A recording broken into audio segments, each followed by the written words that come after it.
Hi, இன்னைக்கு ஒரு நல்ல இன்ட்ரெஸ்டிங் டாபிக் பற்றி டிஸ்கஸ் பண்ணலாங்க. எல்லார் வீட்லேயும் வயசானவங்க இருப்பாங்க. அந்த வயசானவங்களுக்கு காமனாக வர விஷயம் பார்த்தீங்கன்னா, இந்த மட்டன் சாப்பிடும்போது போன் போய் த்ரோட்டில் மாட்டிக்கும். ஸோ இந்த விஷயத்தை பற்றி நீங்கள் டிஸ்கஸ் பண்ணலாம். ஸோ இதோட பேசிக் காஸ் என்னன்னு பார்த்தீங்கன்னா, நம்மளோட த்ரோட் மசில்ஸ் வந்து வீக்காக இருக்கிறதுங்க. அடுத்த கட்டமாக அவங்களுக்கு சலைவை வந்து ரொம்ப கம்மியாக சுரக்கிறது. இன்னொன்று வந்துட்டு ஈசோபேகஸ் அந்த உணவு குழாய் வந்து நேரோடாக இருக்குங்க. மூணாவதாக பார்த்தீங்கன்னா ரொம்ப போர் சூயிங், ரொம்பவே வந்து நிறைய நேரம் மெல்றதுக்கு வந்து ஸ்பெண்ட் பண்ணாமல் அப்படியே முழுங்குவாங்க. இன்னொன்று ஆப்சன்ஸ் ஆஃப் டென்ச்சர்ஸ், பல் இல்லாமல் இருக்கிறது. எல்லாத்துக்கும் மேலே ஒரு வாய் வந்து சலைவா இல்லாமல் ரொம்ப ட்ரை மவுத்தாக இருக்குது. ஸோ இந்த 5-6 காசஸ் தான் பேசிக் காசஸ். இந்த த்ரோட் மட்டன் போனும் எதுவான ஃபாரின் பாடியும் போயிட்டு அவங்களோட த்ரோட்டில் மாற்றுறதுக்கான விஷயங்கள்.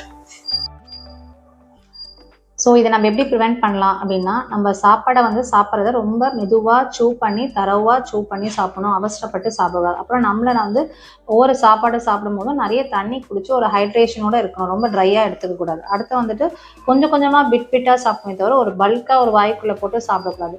அடுத்த கட்டமாக இது எல்லாமும் மீறி அவங்களுக்கு ஒரு பெயின் இருக்குது, இல்லை ஒரு சோக்கிங் சென்சேஷன் குறைக்கிறது, இந்த மாதிரி எது காஃப் இருக்குது, இது ரொம்ப உறுத்திக்கிட்டே இருக்குது அப்படின்னா கண்டிப்பாக பக்கத்தில் இருக்க டாக்டரை போய் கன்சல்ட்.